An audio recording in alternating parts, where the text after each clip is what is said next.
قد كفاني علم ربي من سؤالي الله رب اشرح لي صدري ويسر لي أمري واحلل عقدة من لساني يفقهوا قولي. Assalamu alaikum wa rahmatullahi wa barakatuh. Alhamdulillah for the fourth episode of Pearls of Paradise. Inshallah, today I'm going to narrate about one outstanding woman by name Habiba Ramla bint Abi Sufyan. This amazing woman was the daughter of a very powerful chief of Quraysh. That man was called Abu Sufyan. Ramla accepted Islam at the time the disbelievers were persecuting Muslims. Regardless of how powerful Abu Sufyan was, he couldn't stop the daughter from embracing Islam.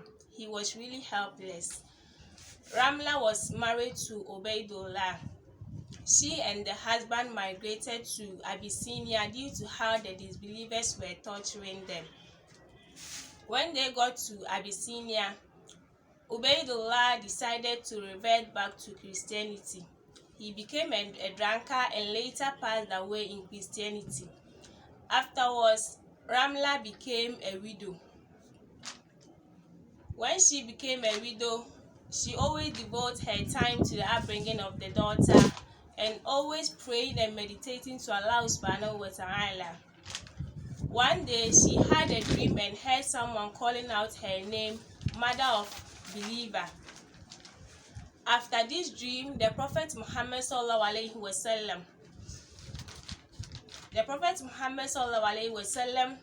heard that Ramla, who is a woman from a very noble family and a wealthy family, was living from hand to mouth. The Prophet immediately sent Umayyah to Najashi. Najashi was the leader of Abyssinia, with a message that if Habiba liked, he could marry her. Najashi, upon hearing this message, sent one slave by name Abraha to deliver the Prophet's marriage proposal to Ramla. When Abraha got there, she delivered the message to her, and due to how overjoyed she was, she rewarded Abraha with some jewelries. Najashi then announced the marriage to the people.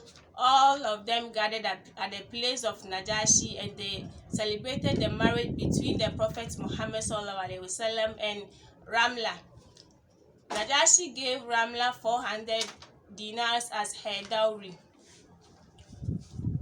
Ramla was so much grateful to Allah subhanahu wa ta'ala for bestowing upon her such a great honor by making her one of the mothers of believers.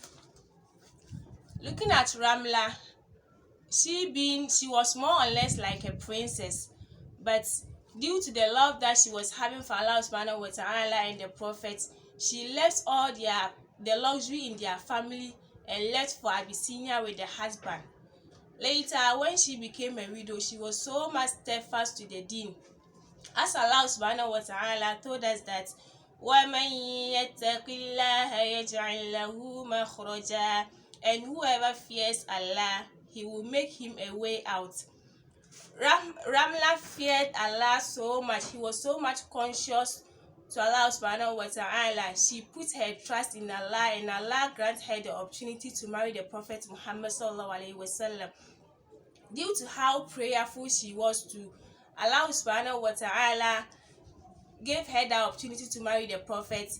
But what do we see today? Muslim women, when we are widowed, that is when some of us, we will be thinking that we have all the freedom in this world, and we'll be engaging ourselves in things that are displeasing to Allah subhanahu wa ta'ala. We shouldn't be so. When we are widowed, we are supposed to be steadfast to the deen and focused on how we will be able to give good tarbiyah to our kids. When Abu Sufyan heard of the daughter's marriage to the Prophet Muhammad sallallahu alaihi wasallam, he was happy, even though he was still a disbeliever. One day, he went to Medina for the renewal of the Treaty of Hudaybiyah.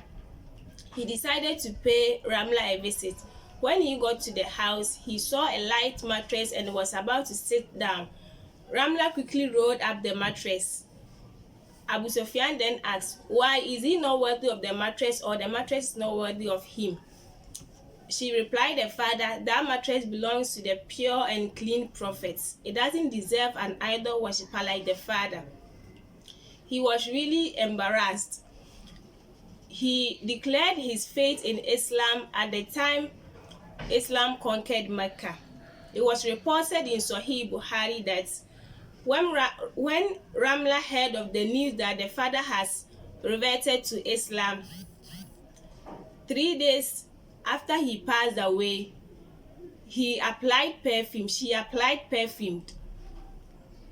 because she said there was no need for her to apply perfume on that day, because the Prophet Muhammad SAW said, as a believing woman, we should not mourn for more than 3 days, except for your husband.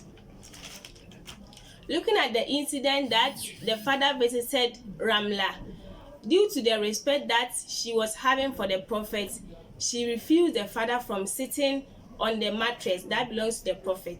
Due to the honor she was having for the Prophet, she refused the father from sitting on the mattress because the father was not pure. Muslim women or married women, this is the good attribute that we can learn from this woman. Whenever your husband is not around, or in the absence of your husband, you don't have to entertain visitors or do things that are contrary to your husband's rule if your husband is not around, as Ramla did. She was an intelligent woman. She was the third in rank to record hadith among the wives of the Prophet after Nana Aisha and Salama. She recorded 65 hadith. These are some of the good moral lessons that we can learn from the life story of Ramla. Being steadfast to the deen, being obedient to our husband, and giving good upbringing to our kids, or good tarbiyah to our kids. I hope and pray it will have good impact in our lives. See you back next week, same time. Assalamu alaikum warahmatullahi wabarakatuh.